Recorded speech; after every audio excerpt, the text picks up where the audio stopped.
Teganya ibu mertua menyuruhku menggugurkan kandungan karena ini. Halo Bunda, semoga Bunda semuanya dalam keadaan sehat dan bahagia ya. Sebelum masuk ke ceritanya, jangan lupa like, komen dan subscribe channel ini ya. Selamat menonton. Saat garis merah di test pack muncul, dadaku terasa sesak oleh campuran kebahagiaan dan kecemasan. Aku hamil lagi. Seharusnya ini kabar baik, bukan? Tapi pikiranku segera melayang pada satu hal. Ibu mertua. Aku duduk di tepi tempat tidur, menggenggam test pack itu erat-erat, seolah-olah benda kecil ini bisa memberiku jawaban atas segala pertanyaan di kepalaku. Aku menoleh ke arah cermin di sudut kamar, menatap bayangan diri sendiri, wajah yang seharusnya berseri, tapi justru dipenuhi kebimbangan. Anya, putriku yang berusia 3 tahun, tertidur pulas di ranjangnya. Nafasnya teratur.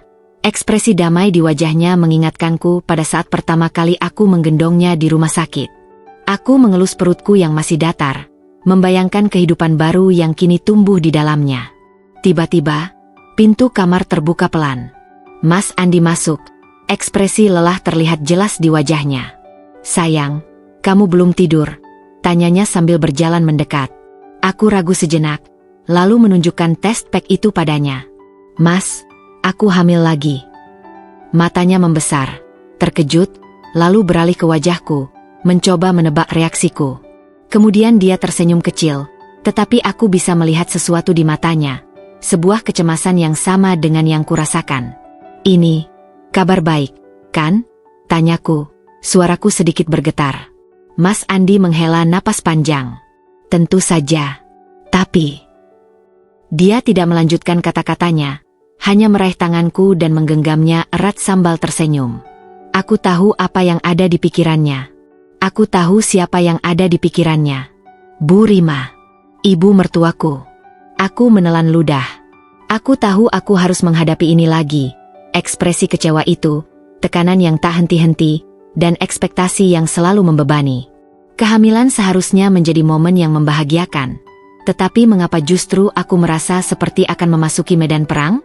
Sejak pertama kali aku menjadi bagian dari keluarga Mas Andi, aku tahu betapa besar harapan Bu Rima terhadapku. Bukan hanya sebagai menantu yang harus melayani dan patuh, tapi juga sebagai istri yang diharapkan melahirkan penerus keluarga. Baginya, seorang anak laki-laki bukan sekadar anggota keluarga baru, melainkan simbol kehormatan dan kebanggaan. Saat pertama kali aku hamil, Bu Rima bahkan sering mengirim pesan dan menelepon hanya untuk memastikan aku menjaga kandunganku dengan baik. Namun, di balik perhatiannya, selalu ada selipan harapan yang berat. Semoga cucu laki-lakinya sehat ya, Nak. Nanti pasti Andi senang sekali. Kata-kata itu terasa lebih seperti sebuah perintah daripada doa.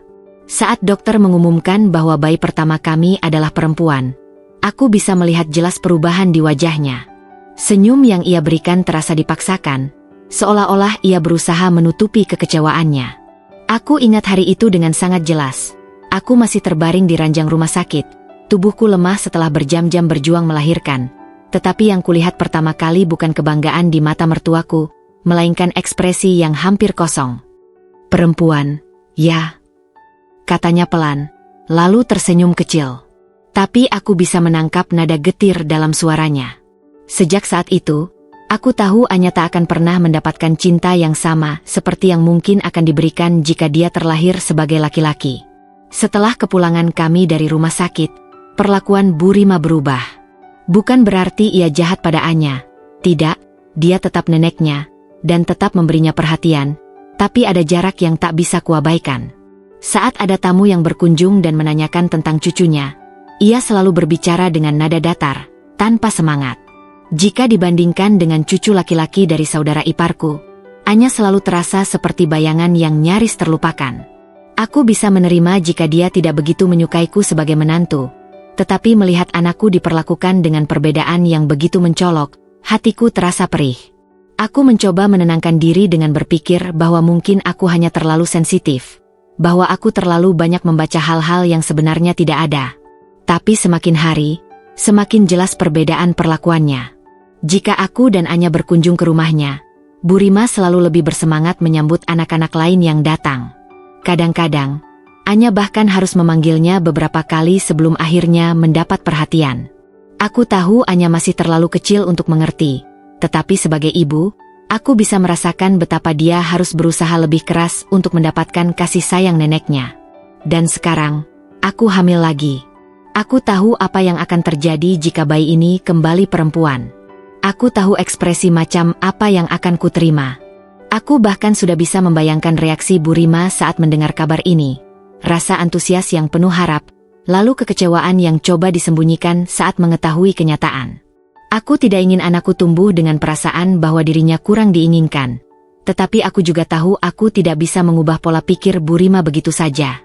Malam itu, setelah aku menunjukkan test pack pada Mas Andi, dia tersenyum. Tapi aku tahu senyum itu bukan sepenuhnya bahagia. Ada sesuatu dalam sorot matanya yang membuat hatiku berdebar. Sebuah kecemasan yang tak bisa ia sembunyikan. Aku mengenalnya terlalu baik untuk tidak menyadari kegelisahan yang bersembunyi di balik ekspresi tenangnya. Mas Andi menarik napas dalam, lalu menggenggam tanganku. "Sayang, ini kabar baik," katanya pelan berusaha menenangkanku. Aku mengangguk, berusaha meyakinkan diri sendiri. "Iya, kabar baik," ulangku, meski di dalam hati aku tidak bisa mengusir perasaan resah yang semakin menekan dadaku. Dia mengusap punggung tanganku dengan ibu jarinya, gerakan kecil yang seharusnya menenangkan, tapi justru membuat pikiranku semakin kacau. Kami sama-sama tahu ada sesuatu yang belum terucapkan.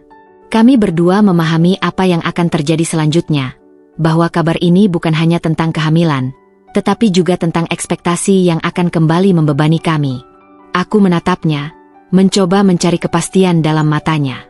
"Mas, kamu takut?" tanyaku akhirnya. Suara lirihku nyaris tenggelam dalam keheningan kamar. Mas Andi terdiam sesaat, lalu menghela napas pelan. "Bukan takut, cuma khawatir," jawabnya jujur. "Aku tahu apa yang akan terjadi kalau ibu tahu tentang ini." Aku menelan ludah. Dia tidak perlu menjelaskan lebih jauh. Aku sudah bisa membayangkan dengan jelas bagaimana reaksi Bu Rima. Aku sudah cukup lama mengenal mertuaku untuk tahu bahwa kehamilan ini bukan sekadar kabar bahagia di matanya. Ini adalah ujian lain bagiku, kesempatan baru baginya untuk mendapatkan apa yang ia inginkan, seorang cucu laki-laki. Aku menarik tanganku dari genggamannya dan mengusap wajahku, mencoba menghilangkan kecemasan yang terus membayangi pikiranku. "Mas, kalau nanti bayi ini perempuan lagi?" tanyaku hati-hati. Mas Andi tidak langsung menjawab. Dia hanya menatapku dengan ekspresi yang sulit kuartikan. Butuh beberapa detik sebelum akhirnya dia berbicara.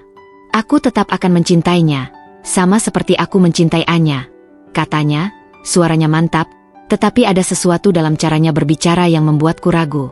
Aku ingin percaya padanya. Aku ingin percaya bahwa dia akan tetap mendukungku, bahwa dia tidak akan membiarkan tekanan dari ibunya membuatnya berpaling dariku. Tapi di dalam hatiku, aku tahu betapa besar pengaruh Bu Rima dalam hidupnya. Selama ini, dia selalu berusaha menjadi anak yang berbakti, selalu berusaha memenuhi harapan ibunya. Aku tidak bisa mengabaikan kemungkinan bahwa, jika keadaan memaksanya memilih, dia mungkin tidak akan memilihku. Aku menghela napas panjang dan menyandarkan kepalaku di bahunya. Aku merasakan kehangatan tubuhnya, kehadirannya yang begitu dekat, tapi tetap saja ada jarak yang tak terlihat di antara kami. Sebuah jarak yang tercipta oleh harapan dan ekspektasi yang bukan berasal dari kami berdua, melainkan dari orang lain yang kekuasaannya begitu kuat dalam kehidupan kami. Aku ingin percaya bahwa kami bisa melewati ini bersama. Aku ingin percaya bahwa cinta kami cukup kuat untuk menghadapi apapun yang akan terjadi. Tapi untuk pertama kalinya sejak aku menikah dengan Mas Andi, aku mulai merasakan keraguan yang perlahan tumbuh di dalam hatiku. Hari yang kutakutkan akhirnya tiba. Setelah menunda-nunda selama beberapa hari, aku dan Mas Andi akhirnya harus memberitahu Bu Rima tentang kehamilan ini. Aku mencoba meyakinkan diriku bahwa mungkin kali ini reaksinya akan berbeda. Mungkin dia akan lebih bahagia. Mungkin aku hanya terlalu khawatir. Tapi jauh di dalam hati, aku tahu harapan itu hanyalah kebohongan yang kubuat untuk menenangkan diriku sendiri. Kami tiba di rumah Bu Rima menjelang sore. Rumahnya yang besar dan megah selalu membuatku merasa kecil. seolah-olah aku hanyalah tamu yang tak sepenuhnya diterima di dalamnya. Saat kami melangkah masuk, Bu Rima sedang duduk di ruang tamu, mengenakan kebaya hijau tua dengan rambut disanggul rapi. Dia selalu terlihat anggun dan berwibawa, tapi di balik itu, aku tahu ada sisi dirinya yang keras dan sulit ditaklukkan.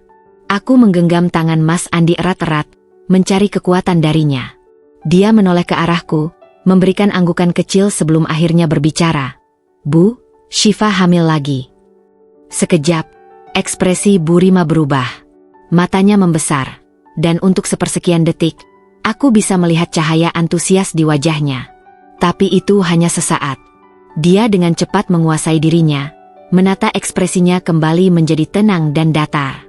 "Benarkah?" tanyanya. Suaranya terdengar terlalu terkendali. Aku mengangguk pelan. "Iya, Bu." "Alhamdulillah," jawabku, berusaha menampilkan senyum. Bu Rima tidak segera menjawab. Matanya menatapku tajam, seolah-olah berusaha membaca pikiranku, mencari sesuatu yang tidak kukatakan. Lalu, dia menghela napas panjang dan berkata, "Semoga kali ini laki-laki." Aku menggigit bibirku, sudah menduga kata-kata itu akan keluar dari mulutnya.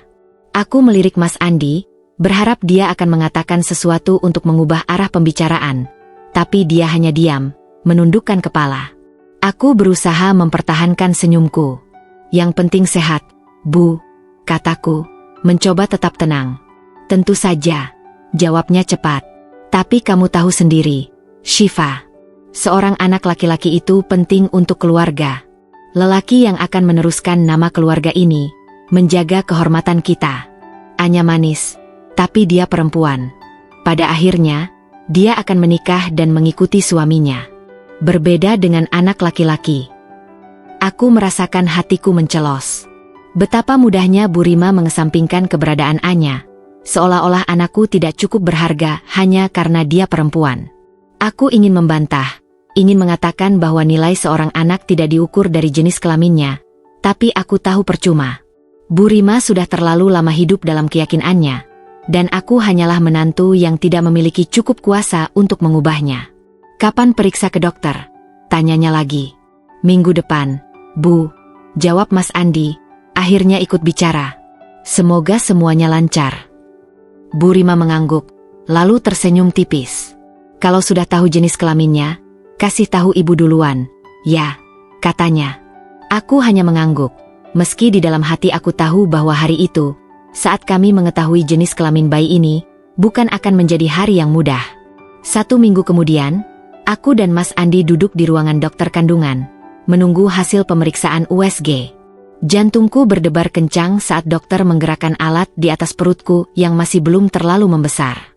Layar di samping tempat tidur menampilkan gambar hitam putih yang berisi kehidupan kecil yang tumbuh di dalam diriku. "Sepertinya bayinya perempuan," kata dokter dengan suara ramah. Aku menoleh pada Mas Andi. Dia tersenyum kecil, tapi aku bisa melihat kegelisahan di matanya. Aku tahu apa yang ia pikirkan. Bagaimana cara menyampaikan ini pada ibunya? Ketika kami sampai di rumah Bu Rima untuk memberitahu kabar ini, aku bisa merasakan ketegangan di udara. Aku berusaha bersikap biasa, mencoba tidak terlalu cemas, tapi tanganku dingin saat Mas Andi menggenggamnya sebelum akhirnya berbicara. "Bu, bayinya perempuan lagi." Suasana di ruangan itu seketika berubah. Raut wajah Bu Rima mengeras. Sekian detik berlalu tanpa suara, hanya keheningan yang menekan. Aku bisa melihat kekecewaan di matanya, meskipun dia mencoba menutupinya. Dia tidak langsung berbicara, hanya menarik napas panjang, lalu akhirnya berkata dengan nada dingin, "Sayang sekali." Aku menegang. Seakan jenis kelamin bayi ini adalah sebuah kegagalan.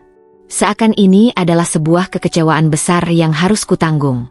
Aku ingin mengatakan sesuatu, ingin membela anakku, tapi sebelum aku sempat membuka mulut, Bu Rima berbicara lagi, dan kata-katanya menghantamku seperti tamparan keras di wajah. "Kenapa nggak digugurkan saja?" katanya tanpa ragu. Ruangan terasa begitu sunyi setelah kata-kata kejam itu meluncur dari mulut Bu Rima. Dadaku naik turun, mencoba mengatur napas yang memburu. Aku masih tidak bisa percaya bahwa seseorang bisa begitu mudahnya meminta menantunya menggugurkan bayi yang bahkan belum lahir, hanya karena jenis kelaminnya. Aku menoleh ke arah Mas Andi, berharap dia akan mengatakan sesuatu, membela aku dan anak kami. Tapi dia hanya berdiri di sana, diam, seakan kata-kata ibunya tidak cukup kejam untuk membuatnya melawan. Aku bisa melihat keraguan di matanya, perang batin yang sedang terjadi dalam dirinya.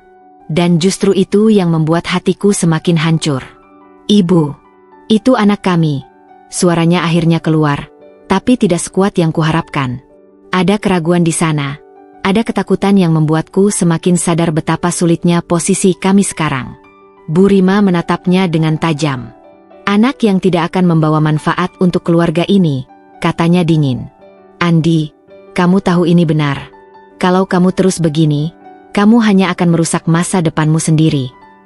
Aku menggenggam perutku, seakan ingin melindungi bayi yang belum lahir ini dari ucapan-ucapan tajam neneknya sendiri. Aku tahu bahwa jika aku diam, aku akan menyesal seumur hidupku. Aku tidak peduli, kataku akhirnya. Suaraku bergetar tapi penuh ketegasan. Aku tidak akan menggugurkan anakku. Dia adalah anugerah dari Tuhan, dan aku akan menjaganya, entah ibu setuju atau tidak. Bu Rima menatapku dengan ekspresi marah yang sulit ia sembunyikan. Kamu berani melawan ibu, Syifa. Aku menelan ludah, tetapi aku tidak akan mundur. Aku tidak melawan, Bu. Aku hanya melakukan apa yang seharusnya dilakukan seorang ibu, melindungi anaknya. Aku bisa melihat wajahnya semakin tegang. Rahangnya mengeras, dan aku tahu bahwa dia tidak terbiasa menghadapi perlawanan seperti ini, terutama dari seorang menantu. Apa kamu pikir bisa hidup dengan mudah tanpa restu keluarga ini? Katanya tajam. Aku membuka mulut untuk menjawab, tetapi Mas Andi tiba-tiba melangkah maju. Bu, cukup, katanya dengan suara rendah. Syifa benar. Ini anak kami. Apapun yang terjadi, kami yang akan menjaganya. Aku menoleh ke arahnya, mataku berkaca-kaca. Untuk pertama kalinya dalam percakapan ini, dia menunjukkan keberpihakannya padaku. Tapi itu tidak cukup untuk meredam kemarahan Bu Rima. Jadi kalian memilih melawan ibu? Tanyanya, suaranya dingin dan penuh tekanan. Mas Andi menundukkan kepalanya, seakan terbebani oleh pertanyaan itu. Aku tahu betapa sulitnya bagi dia untuk menentang ibunya. Sejak kecil, dia selalu diajarkan untuk patuh, untuk menghormati orang tua tanpa banyak bertanya. Tapi kali ini, ada sesuatu yang lebih besar yang dipertaruhkan. Aku tidak ingin melawan, Bu, katanya akhirnya. Tapi aku juga tidak bisa mengorbankan anakku hanya demi memenuhi harapan yang tidak bisa aku kendalikan. Aku menahan napas, berharap kata-katanya akan membuat Bu Rima setidaknya melunak. Tapi yang terjadi justru sebaliknya. Kalau begitu, jangan salahkan ibu kalau kalian menyesal nantinya, katanya dengan suara dingin. Ibu sudah memperingatkan kalian. Jangan datang padaku kalau nanti hidup kalian sulit. Ibu tidak akan peduli. Aku merasakan dadaku semakin sesak, tapi aku tahu bahwa perdebatan ini tidak akan membawaku kemana-mana. Aku menggenggam tangan Mas Andi dan menariknya pelan. Ayo, Mas, kita pulang. Dia tidak langsung bergerak, tapi akhirnya mengangguk dan mengikuti langkahku. Saat kami meninggalkan rumah Bu Rima, aku bisa merasakan bagaimana suasana di antara kami begitu tegang. Aku ingin bertanya pada Mas Andi apakah dia benar-benar yakin dengan keputusannya tadi, tapi aku takut mendengar jawabannya. Kami masuk ke dalam mobil, dan selama perjalanan pulang, tidak ada satu kata pun yang terucap di antara kami. Aku menatap keluar jendela, mencoba menenangkan diri. Tapi jauh di dalam hati, aku tahu bahwa pertentangan ini belum berakhir. Ini baru permulaan. Aku tidak menyangka bahwa percakapan hari itu akan menjadi awal dari kehancuran yang lebih besar. Aku pikir, setelah perdebatan itu, Bu Rima akan setidaknya mencoba menerima kenyataan. Aku berharap, meskipun dia kecewa, dia tetap akan menganggap bayi ini sebagai bagian dari keluarganya. Tapi aku salah. Beberapa hari setelah pertengkaran di rumahnya, Bu Rima datang ke rumah kami. Kedatangannya tidak seperti biasanya. Ia tidak membawa oleh-oleh untuk Anya. Tidak ada senyum pura-pura di wajahnya seperti yang sering ia tampilkan di depan orang lain. Kali ini, matanya penuh dengan tekad yang dingin, dan aku langsung tahu bahwa dia tidak datang untuk berdamai. Aku sedang duduk di ruang tamu ketika ia masuk tanpa permisi, langkahnya tegas dan penuh dominasi. Mas Andi yang baru saja pulang dari kantor langsung menegang ketika melihat ibunya berdiri di sana. "Kita harus bicara," kata Bu Rima tanpa basa-basi. Aku menelan ludah. Aku tahu pembicaraan ini tidak akan berakhir baik. "Apa yang ingin ibu bicarakan?" tanya Mas Andi hati-hati. Bu Rima menatapku sekilas, lalu kembali fokus pada putranya. "Aku sudah memikirkan semuanya. Dan aku tidak bisa membiarkan ini terus berlanjut." Aku merasa tubuhku menegang. "Maksud ibu?" tanyaku pelan. Dia mendesah panjang, lalu menatapku tajam. "Ibu sudah bicara dengan beberapa orang pintar. Mereka bilang masih ada cara agar kehamilanmu ini bisa dihentikan tanpa membahayakan nyawamu." Aku membeku. Kata-kata itu menggema di telingaku dengan begitu jelas, begitu tajam, hingga rasanya seperti duri yang menancap dalam di hatiku. "Ibu, cukup." Suara Mas Andi meninggi. Untuk pertama kalinya terdengar benar-benar marah. "Kenapa ibu terus memaksa?" Bu Rima menoleh padanya dengan ekspresi penuh keteguhan. "Karena ibu tahu apa yang terbaik, Andi. Kamu tidak mengerti. Kamu tidak tahu beban yang harus kamu tanggung nanti. Kalau kamu terus seperti ini, kamu akan menyesal seumur hidup." Aku menggeleng, tidak percaya dengan apa yang kudengar. "Bu, ini cucumu juga. Cucu yang seharusnya ibu sayangi. Kenapa ibu begitu tega?" Dia mendengus kecil, seolah kata-kataku tidak berarti apa-apa baginya. "Karena ibu tahu bagaimana dunia ini bekerja, Syifa. Perempuan hanya akan menjadi beban. Kamu sendiri sudah mengalaminya, bukan? Sejak menikah dengan Andi, kamu harus berusaha keras agar bisa diterima. Dan sekarang, kamu malah menambah masalah dengan memberi kami cucu perempuan lagi." Dadaku terasa sesak. Aku ingin membalas, ingin berteriak, tapi aku tahu tidak ada gunanya. Orang seperti Bu Rima tidak akan berubah hanya karena kata-kata. Dan lalu, kata-kata itu keluar dari mulutnya, menghantamku seperti pukulan yang tak terduga. "Kalau kamu tidak mau menggugurkan bayi ini, pergi dari rumah ini." Aku membelalakan mata, tidak percaya dengan apa yang kudengar. "Ibu."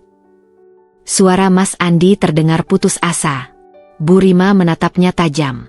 "Ibu tidak main-main, Andi. Kalau dia tetap bertahan dengan kehamilan ini, maka ibu tidak ingin dia ada di rumah ini lagi. Kamu harus memilih, ibu atau dia." Jantungku seolah berhenti berdetak. Aku menoleh ke arah Mas Andi, berharap dia akan langsung membelaku, berharap dia akan mengatakan bahwa tidak ada yang bisa membuatnya memilih antara istri dan anaknya. Tapi dia hanya berdiri di sana, wajahnya penuh kebingungan dan kesedihan. "Mas." Panggilku lirih, air mataku mulai menggenang. Dia mengusap wajahnya, terlihat begitu lelah. "Ibu, tolong jangan lakukan ini," katanya pelan. "Tidak ada yang perlu dibahas lagi," potong Bu Rima tegas. "Ibu memberimu waktu untuk berpikir. Kalau kamu ingin tetap menjadi anakku, kamu tahu apa yang harus kamu lakukan." Lalu, tanpa menunggu jawaban, dia berbalik dan pergi, meninggalkan kami dalam keheningan yang menyakitkan. Aku berusaha menahan air mata, tapi rasanya mustahil. Aku menoleh ke arah Mas Andi, yang masih menunduk, seakan tidak tahu harus berbuat apa. "Mas." Suaraku bergetar. "Kamu tidak perlu berpikir panjang, kan? Kamu tidak akan meninggalkan aku dan anak kita, kan?" Keheningan di antara kami begitu pekat, seakan-akan udara di dalam rumah ini berubah menjadi beban yang menekan dadaku. Aku menatap Mas Andi, mencari jawaban di matanya, tapi yang kudapatkan hanyalah kebingungan, ketakutan, dan, yang paling menyakitkan, keraguan. Aku ingin berteriak, ingin mengguncangnya agar dia segera menjawab, agar dia memilih aku dan anak kami tanpa ragu. Tapi dia hanya berdiri di sana, wajahnya tertunduk, tangannya mengepal di samping tubuhnya. Seakan-akan dia sedang dihantui sesuatu yang jauh lebih besar daripada dirinya sendiri. "Aku butuh waktu," katanya akhirnya, suaranya nyaris seperti bisikan. Aku tertawa kecil, meski tidak ada yang lucu dari situasi ini. "Waktu? Untuk apa, Mas?" tanyaku, suaraku mulai meninggi. "Untuk memikirkan apakah anak kita layak dipertahankan atau tidak? Untuk mempertimbangkan apakah aku pantas menjadi istrimu atau tidak." Dia menutup mata, seolah tidak sanggup menatapku. Bukan begitu, Shiva. Aku tidak ingin membuat keputusan yang salah. Aku menggelengkan kepala. Air mata mulai menetes di pipiku. Keputusan yang salah?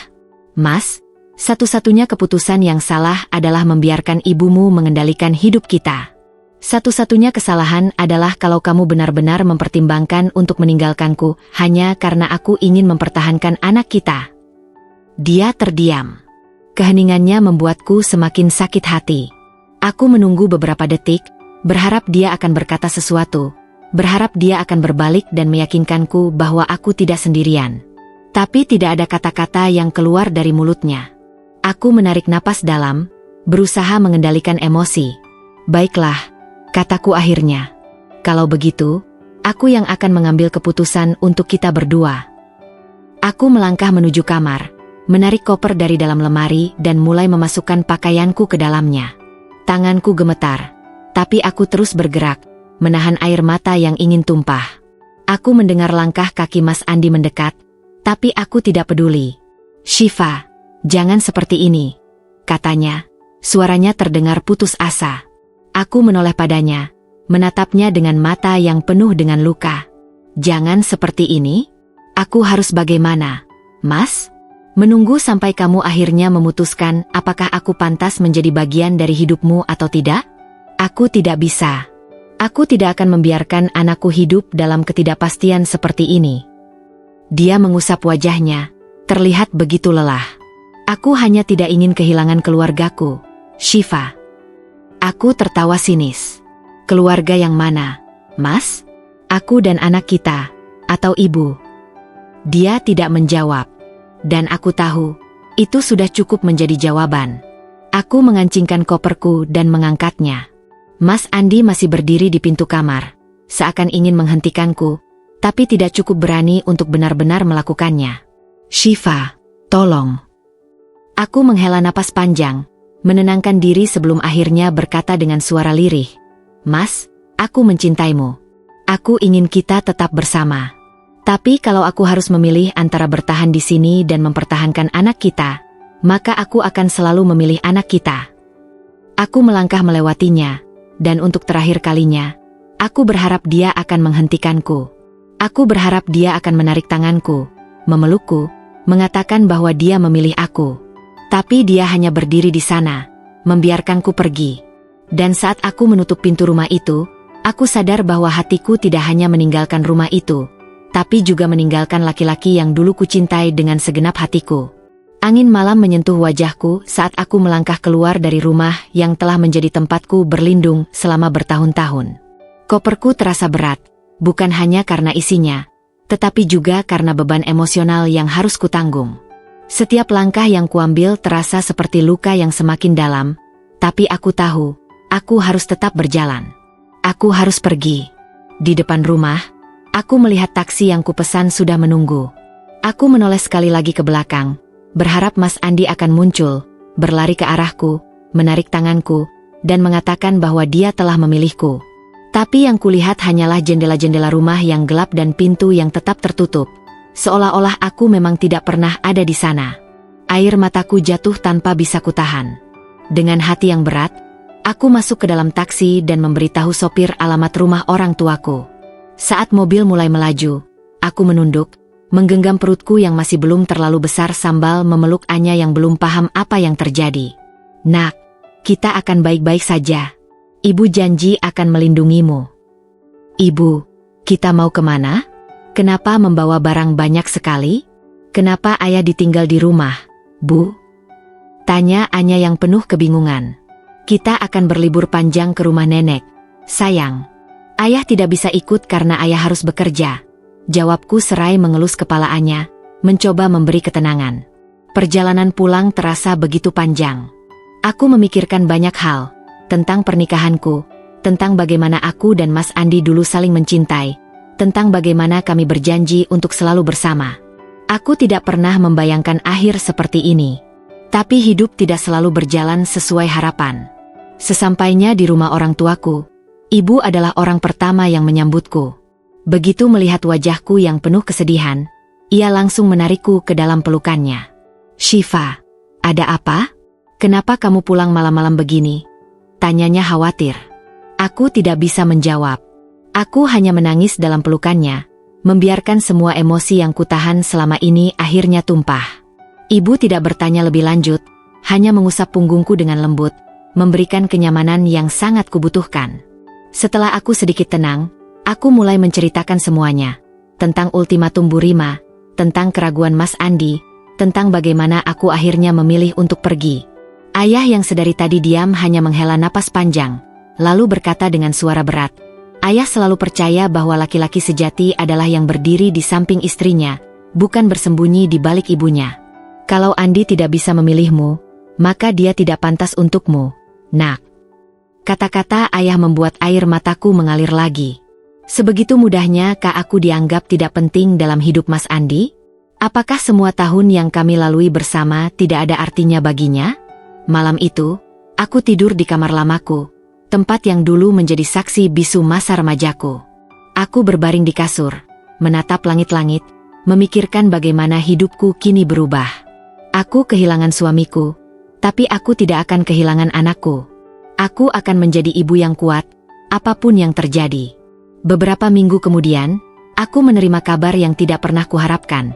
Mas Andi datang dengan sebuah keputusan yang lebih menyakitkan dari yang sudah kulalui. Pagi itu, aku sedang duduk di ruang tamu, membaca buku, ketika pintu rumah diketuk. Ibu yang membukakan pintu, dan aku mendengar suara yang sangat familiar. "Assalamualaikum, Bu. Saya mau bicara dengan Syifa." Suara itu rendah, ragu-ragu, tapi cukup jelas untuk membuat jantungku berdetak lebih cepat. Aku menegakkan punggungku, berusaha menyiapkan diri untuk apapun yang akan terjadi. Saat aku melihatnya berdiri di depan pintu, aku menyadari betapa berbedanya perasaan yang kurasakan sekarang. Dulu, melihatnya selalu membuat hatiku hangat. Tapi sekarang, yang kurasakan hanyalah kehampaan. "Ada apa, Mas?" tanyaku, suaraku tenang, meskipun hatiku tidak. Dia menarik napas dalam, seakan mencari keberanian untuk mengatakan sesuatu yang sulit. Aku datang untuk bicara soal pernikahan kita, Syifa." Aku mengangguk, menunggu. "Aku rasa kita tidak bisa melanjutkan ini lagi," katanya. Suaranya terdengar lebih berat daripada yang pernah kudengar sebelumnya. Jantungku mencelos. Aku sudah tahu ini akan datang. Aku sudah menduganya sejak pertama kali dia tidak memilihku. Tapi tetap saja, mendengarnya langsung dari mulutnya membuat dadaku terasa sesak. Aku menatapnya dalam-dalam, mencari tanda-tanda keraguan di matanya. Tapi yang kutemukan hanyalah kepastian. Dia telah memutuskan. "Jadi, ini akhirnya?" tanyaku, suaraku lebih tenang daripada yang kuharapkan. Dia menunduk. "Maaf, Syifa. Aku mengangkat tangan, menyuruhnya berhenti bicara. "Tidak perlu meminta maaf, Mas. Aku sudah tahu kemana arahnya." Dia menyerahkan sebuah amplop putih ke tanganku. Surat cerai. Aku menerimanya dengan tangan gemetar. Rasanya aneh, bagaimana sesuatu yang begitu kecil bisa membawa begitu banyak kepedihan. "Aku hanya ingin kamu tahu, aku tidak pernah berhenti mencintaimu," katanya, suaranya penuh penyesalan. Aku tersenyum pahit. "Kalau kamu mencintaiku, kamu tidak akan membiarkan ibumu mengusirku. Kalau kamu mencintaiku, kamu tidak akan ragu memilih aku dan anak kita." Dia tidak bisa menjawab. Aku menghela napas panjang, lalu membuka amplop itu dan menandatangani surat cerai dengan tangan yang masih sedikit bergetar. Aku telah membuat keputusan untuk meninggalkan rumah kami, dan kini, aku membuat keputusan untuk meninggalkan pernikahan ini. Saat aku mengembalikan surat itu kepadanya, aku merasa sesuatu di dalam diriku akhirnya lepas. "Aku harap kamu menemukan kebahagiaanmu, Mas," kataku dengan tulus. Dia menatapku dengan mata berkaca-kaca, tapi aku sudah tidak bisa lagi membaca isi hatinya. Dia mengangguk pelan, lalu pergi, meninggalkanku di ambang pintu dengan hati yang sudah tidak lagi berharap padanya. Aku menarik napas dalam, lalu menutup pintu perlahan. Aku tidak tahu seperti apa masa depanku nanti, tapi satu hal yang pasti, aku akan baik-baik saja. Aku memiliki anakku, dan aku memiliki diriku sendiri. Itu sudah cukup. Hari kelahiranku tiba lebih cepat dari yang diperkirakan. Aku seharusnya masih memiliki beberapa minggu lagi sebelum bayi ini lahir. Tapi tubuhku punya rencana lain. Malam itu, aku terbangun dengan rasa nyeri yang tajam di perutku. Awalnya, aku mengira itu hanya kontraksi ringan, sesuatu yang normal dalam trimester terakhir kehamilan. Tapi ketika rasa sakitnya semakin kuat dan semakin sering, aku tahu ada sesuatu yang tidak beres. Aku berusaha bangun dari tempat tidur dan berjalan perlahan menuju kamar ibu. Setiap langkah terasa berat, seolah tubuhku sendiri sedang menolak untuk bergerak. Aku mengetuk pintu kamar ibu dengan sisa tenaga yang kumiliki, dan dalam hitungan detik, pintu terbuka. "Shiva?" Suara ibu terdengar panik saat melihat wajahku yang basah oleh keringat. "Kamu kenapa?" Aku rasa ini waktunya, Bu," kataku dengan suara terengah-engah. Ibu tidak menunggu lebih lama. Dengan cepat, ia membantu menuntunku ke ruang tamu sementara ayah bergegas menyiapkan mobil. Kontraksi semakin kuat, membuatku hampir kehilangan kendali atas tubuhku sendiri. Aku menggenggam perutku erat, mencoba memberi ketenangan pada bayi kecil di dalam sana. "Bertahanlah, Nak. Kita akan melewati ini bersama." Dalam perjalanan ke rumah sakit, ibu terus menggenggam tanganku, mengusapnya dengan lembut seolah berusaha mentransfer kekuatan ke dalam tubuhku yang mulai melemah. Aku menggigit bibir, menahan jeritan setiap kali kontraksi datang, tapi rasanya mustahil untuk tetap diam. Rasa sakit ini begitu luar biasa, tapi aku tahu aku harus kuat. Begitu sampai di rumah sakit, semuanya terjadi begitu cepat. Para perawat datang, membawa kursi roda, membawaku ke ruang bersalin dengan tergesa-gesa. Aku hanya bisa melihat sekilas wajah ayah dan ibu sebelum pintu ruang bersalin tertutup. Aku sendirian. Untuk pertama kalinya, aku benar-benar merasakan ketidakhadiran Mas Andi. Aku ingat ketika aku melahirkan Anya dulu, dia ada di sisiku, menggenggam tanganku, berbisik kata-kata penyemangat di telingaku. Tapi kali ini, aku harus melewatinya sendiri. Tidak ada tangan yang bisa kugenggam, tidak ada suara lembut yang memberiku kekuatan. Tapi aku tidak sendirian. Aku memiliki bayi ini. Aku memiliki diriku sendiri. Aku memiliki Anya. Dan aku harus kuat untuknya. Rasa sakit yang kurasakan semakin hebat. Dokter dan perawat terus memberikan instruksi. Tapi di tengah kabut rasa sakit, kata-kata mereka nyaris tidak masuk ke dalam kepalaku. Aku hanya tahu bahwa aku harus terus berjuang. Dan kemudian, setelah apa yang terasa seperti selamanya, suara tangisan nyaring memenuhi ruangan. Aku terisak. Air mataku mengalir deras di pipiku, bukan karena rasa sakit, tetapi karena kebahagiaan yang luar biasa. Aku telah melahirkan putriku. Aku telah membawa kehidupan baru ke dunia ini, meskipun dunia telah berusaha keras untuk membuatku menyerah. Seorang perawat membawanya ke pelukanku, membungkusnya dengan kain lembut. Saat aku menatap wajah mungilnya, kelelahan yang kurasakan seolah menghilang begitu saja. Matanya masih tertutup, bibirnya kecil dan merah, tangannya menggenggam jari telunjukku dengan begitu erat, seakan dia tahu bahwa aku adalah tempatnya bergantung. "Kita berhasil, Nak. Kita berhasil." Aku mencium keningnya dengan penuh kasih, membiarkan air mataku jatuh di pipinya yang halus. Aku tidak peduli dengan semua rasa sakit yang baru saja kulewati, tidak peduli dengan luka yang masih terasa di hatiku. Yang ada di pikiranku saat ini hanyalah satu hal. Aku mencintai anak ini lebih dari apapun di dunia. Saat itu juga, aku bersumpah, aku akan menjadi ibu yang kuat. Aku akan melindunginya, menjaganya, memastikan dia tumbuh dalam cinta, tanpa pernah merasa tidak diinginkan. Aku tidak membutuhkan siapapun untuk menjalani peran ini. Aku cukup. Ibu dan ayah datang beberapa jam kemudian, dan saat mereka melihat bayi kecilku, wajah mereka dipenuhi dengan kebahagiaan. Ibu menangis saat menggendong cucunya, sedangkan ayah, meskipun berusaha tetap tenang, matanya tidak bisa menyembunyikan emosi yang ia rasakan. "Dia cantik sekali, Nak," bisik ibu, mencium kening cucunya dengan penuh kasih sayang. Aku tersenyum lemah, tubuhku masih terasa lemas, tapi hatiku penuh dengan kehangatan. "Namanya Nala," kataku pelan. Ibu tersenyum bangga, dan ayah mengangguk setuju. Aku tahu, jalan yang harus kutempuh masih panjang. Akan ada hari-hari sulit, akan ada tantangan yang harus kuhadapi. Tapi malam itu, saat aku menatap bayi kecil di dalam dekapanku, Aku sadar bahwa aku tidak perlu takut. Hari-hari berlalu dengan cepat.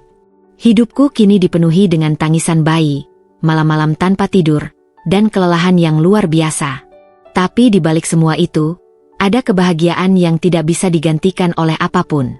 Setiap kali aku menatap wajah mungil Nala, aku merasa seolah-olah dunia memberiku kesempatan baru untuk membuktikan bahwa aku bisa menjadi ibu yang baik.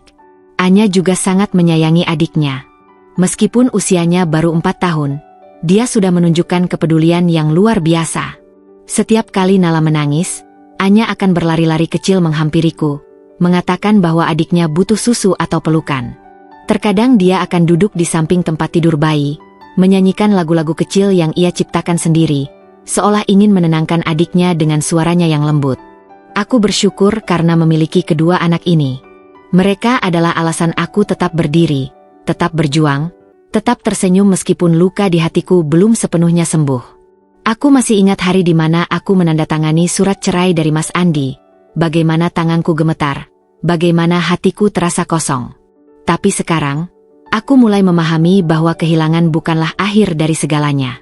Kadang-kadang, kehilangan justru menjadi awal dari sesuatu yang lebih baik. Aku mulai membangun kembali hidupku.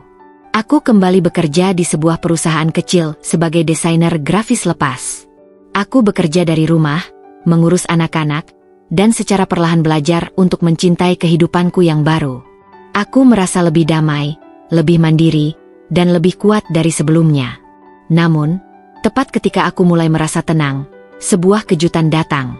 Suatu sore, ketika aku sedang menidurkan Nala, terdengar suara ketukan di pintu. Aku mengira itu kurir yang mengantarkan pesanan susu formula, jadi aku tidak terlalu berpikir panjang ketika membukanya. Tapi saat aku melihat siapa yang berdiri di depan pintu, nafasku tertahan. Mas Andi. Dia berdiri di sana, wajahnya lebih kurus dari yang kuingat, matanya terlihat lelah dan penuh keraguan. Ada sesuatu dalam tatapannya yang tidak bisa langsung kupahami. Apakah itu penyesalan, kesedihan, atau sesuatu yang lebih dalam? Aku tidak tahu harus berkata apa. Sudah berbulan-bulan sejak terakhir kali kami berbicara, dan sekarang, tiba-tiba dia muncul di hadapanku seolah-olah tidak pernah ada luka di antara kami. Shiva, katanya akhirnya, suaranya pelan, hampir seperti bisikan. Aku menelan ludah, berusaha mengendalikan perasaanku. Aku tidak ingin terlihat rapuh. Kenapa kamu di sini, Mas? Tanyaku, suaraku datar. Dia menghela napas panjang sebelum menjawab. Aku ingin bertemu dengan anak-anak. Hatiku mencelos. Aku tahu hari ini akan tiba, tapi aku tidak menyangka secepat ini. Aku memandangi wajahnya, mencari jawaban dalam sorot matanya. Apakah ini hanya perasaan bersalah? Atau dia benar-benar ingin kembali menjadi bagian dari hidup anak-anaknya? Apa yang membuatmu tiba-tiba ingin menemui mereka? Tanyaku, masih mencoba menjaga jarak. Dia menunduk, seolah tidak bisa langsung menjawab. Aku sadar aku telah membuat kesalahan. Shiva, aku seharusnya tidak membiarkanmu pergi. Aku seharusnya tidak memilih diam ketika ibu mengusirmu. Aku menyesal. Aku tertawa kecil, meskipun tidak ada yang lucu dalam situasi ini. Menyesal? Ulangku. Mas, penyesalan tidak akan mengubah apapun. Aku sudah berjuang sendirian untuk membesarkan anak-anak kita. Aku sudah melewati semuanya tanpa kamu di sisiku. Dan sekarang kamu muncul, mengatakan bahwa kamu menyesal. Dia mengangkat wajahnya, tatapannya penuh dengan rasa sakit. Aku tahu aku terlambat, tapi aku ingin memperbaikinya. Aku ingin ada untuk Anya dan adiknya. Aku terdiam. Aku tidak bisa menolak haknya sebagai ayah, tapi aku juga tidak bisa langsung menerimanya begitu saja setelah semua yang terjadi. Anya ada di dalam, kataku akhirnya. Kalau kamu benar-benar ingin bertemu dengannya, aku tidak akan melarang. Tapi jangan berjanji jika kamu tidak bisa menepatinya. Dia mengangguk, lalu melangkah masuk ke dalam rumah. Aku mengawasinya dengan hati yang masih penuh dengan keraguan. Aku tidak tahu apa yang akan terjadi setelah ini. Aku tidak tahu apakah aku bisa kembali percaya padanya. Tapi satu hal yang pasti, hidupku sudah tidak lagi bergantung pada kehadirannya. Aku sudah menemukan kebahagiaanku sendiri. Waktu berlalu, dan seperti yang sudah kuduga, Mas Andi tidak benar-benar berubah. Pada awalnya, dia sering datang untuk menemui Anya dan Nala, berusaha menebus kesalahannya sebagai seorang ayah. Dia membawa mainan untuk Anya, membelikan pakaian bayi untuk Nala, dan mencoba menunjukkan bahwa dia benar-benar peduli. Namun, aku tetap menjaga jarak. Aku tidak ingin terjebak dalam harapan kosong. Aku hanya mengizinkannya bertemu anak-anaknya, tanpa memberinya celah untuk kembali masuk ke dalam hatiku. Namun, lama-kelamaan, kehadirannya mulai berkurang. Kunjungan yang awalnya setiap minggu menjadi 2 minggu sekali, lalu sebulan sekali, hingga akhirnya dia hanya menghubungi kami lewat telepon. Aku tidak terkejut. Mas Andi selalu seperti itu. Dia datang ketika merasa bersalah, lalu perlahan menghilang ketika merasa segalanya sudah kembali baik-baik saja. Suatu hari, aku mendengar kabar yang membuatku terkejut, meskipun mungkin aku seharusnya sudah bisa menebaknya. Mas Andi telah menikah lagi. Aku tidak mengetahuinya dari dia langsung. Aku mendengar kabar itu dari salah seorang temanku yang masih berhubungan dengan lingkaran pertemanan lama kami. Shiva, kamu sudah dengar? Mas Andi menikah lagi beberapa bulan yang lalu, kata temanku saat kami bertemu di sebuah kafe. Aku hanya tersenyum tipis, menyesap kopiku tanpa menunjukkan emosi apapun. Oh, ya? Sahutku ringan, seolah kabar itu tidak berpengaruh apa-apa padaku. Ya, katanya istrinya kali ini lebih muda, dari keluarga yang cukup kaya juga. Tapi dengar-dengar, pernikahan mereka tidak baik-baik saja. Aku tidak tahu kenapa aku tetap mendengarkan, padahal aku tidak lagi punya kepentingan dalam hidup Mas Andi. Tapi ada sesuatu dalam diriku yang ingin tahu. Bukan karena aku berharap dia menderita, melainkan karena aku ingin memahami. Apakah dia sudah benar-benar menemukan apa yang dia cari? Dengar-dengar mereka sering bertengkar, lanjut temanku. Istrinya tidak sepenurut yang ibunya harapkan.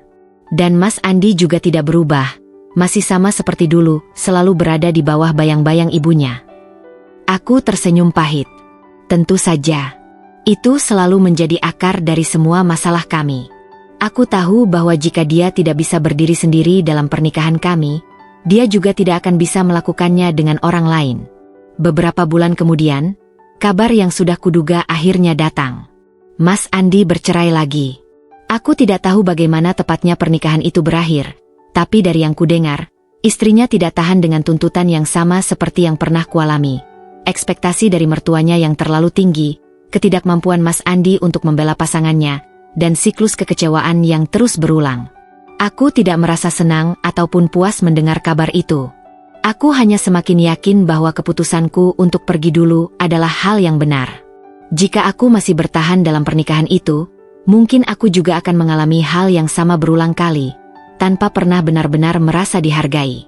Beberapa hari setelah aku mendengar kabar perceraiannya, Mas Andi datang lagi ke rumah. Kali ini, wajahnya tampak lebih lelah daripada terakhir kali aku melihatnya. Dia tampak seperti seseorang yang kehilangan arah, seseorang yang akhirnya menyadari bahwa dia telah membuat begitu banyak kesalahan. Aku membiarkannya masuk, karena bagaimanapun dia adalah ayah dari anak-anakku. Tapi kali ini, aku tidak lagi merasa sakit setiap kali melihatnya. Tidak ada kemarahan, tidak ada rasa ingin membalas dendam. Aku hanya merasa netral. Dia duduk di sofa ruang tamu, menatapku dengan ekspresi yang sulit ku mengerti. Aku sudah bercerai, katanya, seperti mengira aku belum tahu. Aku hanya mengangguk, tidak menunjukkan emosi apapun. Aku tahu. Dia menghela napas panjang, lalu menunduk, seolah sedang mencari kata-kata yang tepat. Aku benar-benar menyesal. Shiva, aku baru sadar bahwa semua yang pernah kita miliki adalah sesuatu yang berharga. Dan aku telah menyia-nyiakannya. Aku mengamati wajahnya, mencoba mencari apakah ada kejujuran dalam kata-katanya. Tapi meskipun aku bisa melihat bahwa dia menyesal, aku tahu bahwa aku tidak bisa kembali kepadanya. Tidak setelah semua yang terjadi. Mas Andi, kataku pelan, tapi tegas. Aku sudah memaafkanmu sejak lama.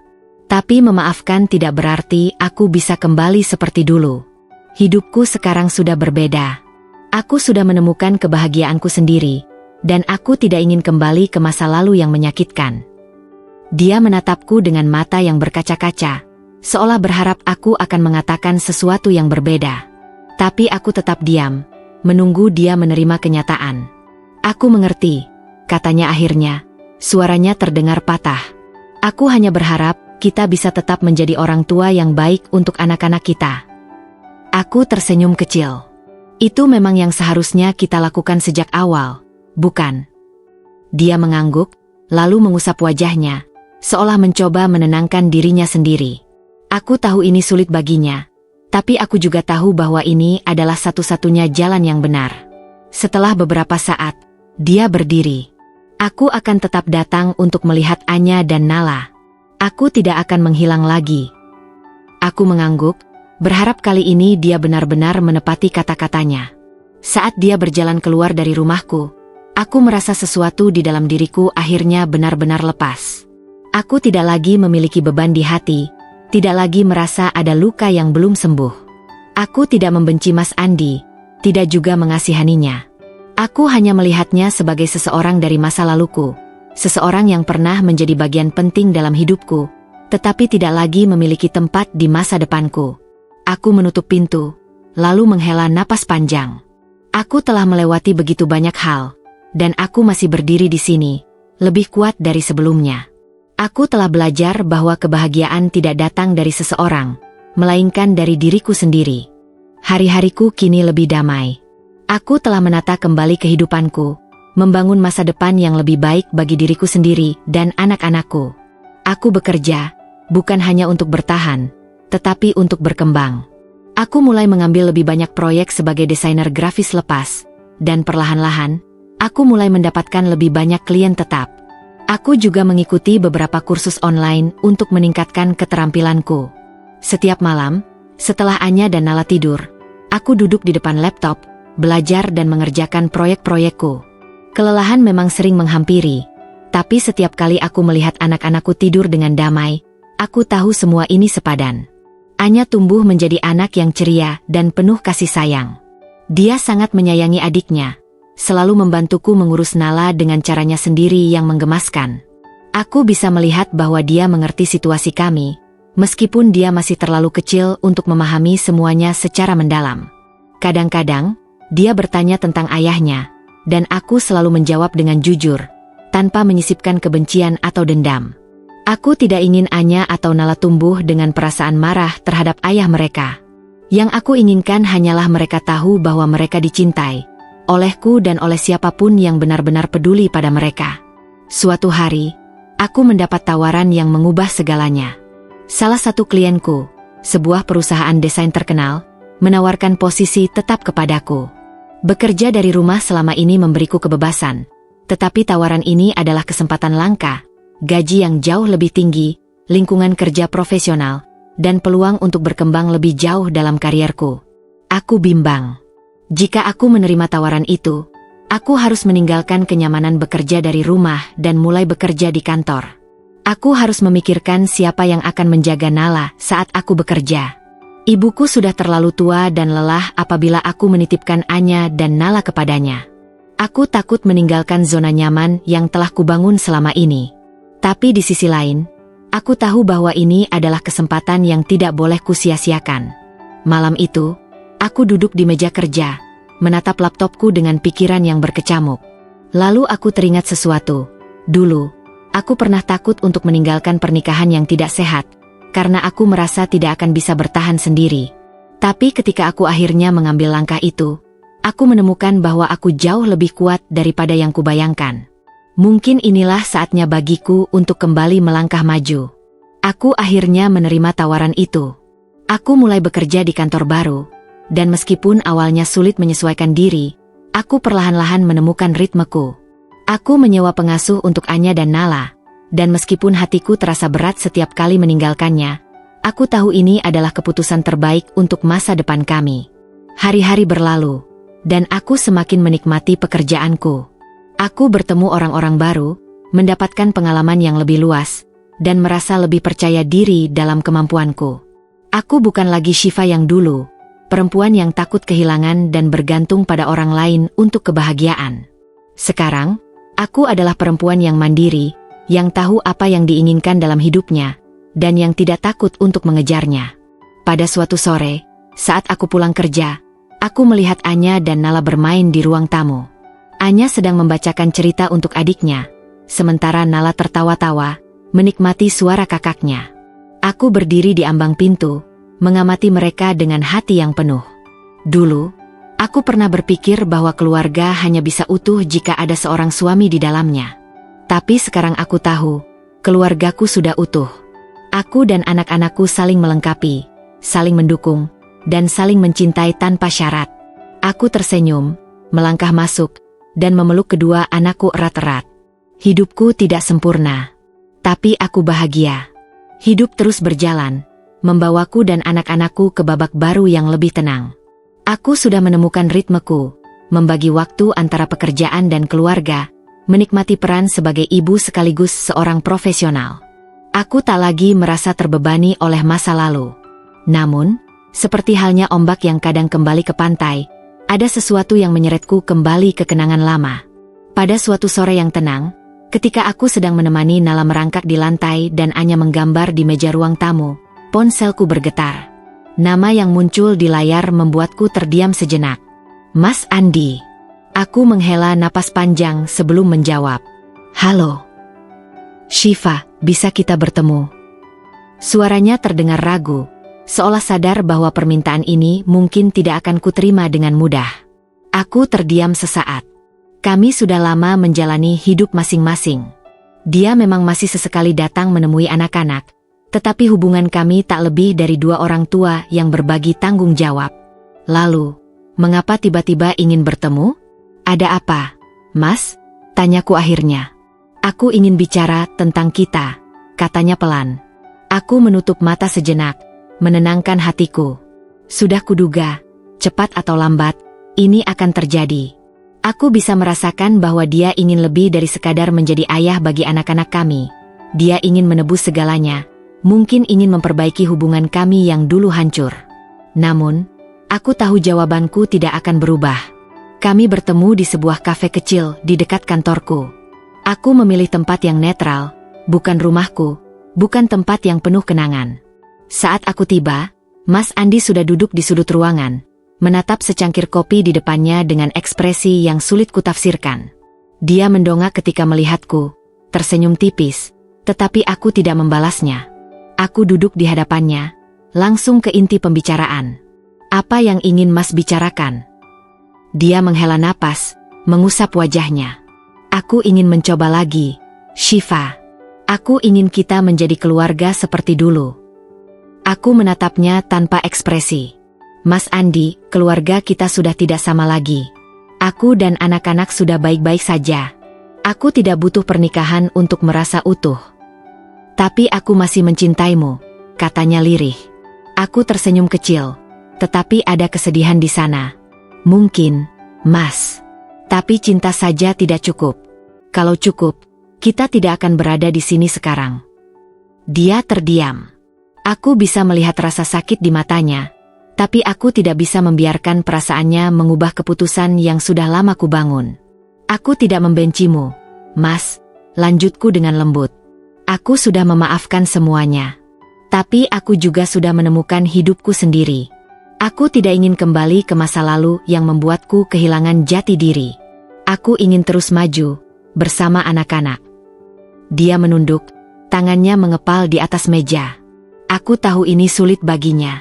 Tapi aku juga tahu bahwa ini adalah keputusan terbaik untuk kami berdua. Aku mengerti, katanya akhirnya, suaranya nyaris tak terdengar. Aku mengangguk. Terima kasih sudah datang. Tapi aku harus pergi. Anya dan Nala menunggu di rumah. Aku bangkit, dan sebelum aku pergi, aku menambahkan, kita tetap bisa menjadi orang tua yang baik untuk mereka. Tapi hanya itu, Mas. Jangan menunggu aku lagi. Dia tidak mencoba menahanku, tidak lagi. Saat aku melangkah keluar dari kafe, aku merasa beban terakhir dari masa laluku akhirnya lepas. Aku telah memilih jalanku, dan aku tidak akan menoleh ke belakang lagi. Malam itu, aku duduk di teras rumah sambil memandangi langit yang dipenuhi bintang. Anya berbaring di pangkuanku, sementara Nala tertidur di pelukanku. Aku mengelus rambut Anya, merasakan kedamaian yang sudah lama ku cari. Aku sayang ibu, bisik Anya, Matanya mulai terpejam. Aku tersenyum, menahan air mata yang menggenang. Ibu juga sayang Anya dan Nala. Dulu, aku pikir aku butuh seseorang untuk melengkapiku.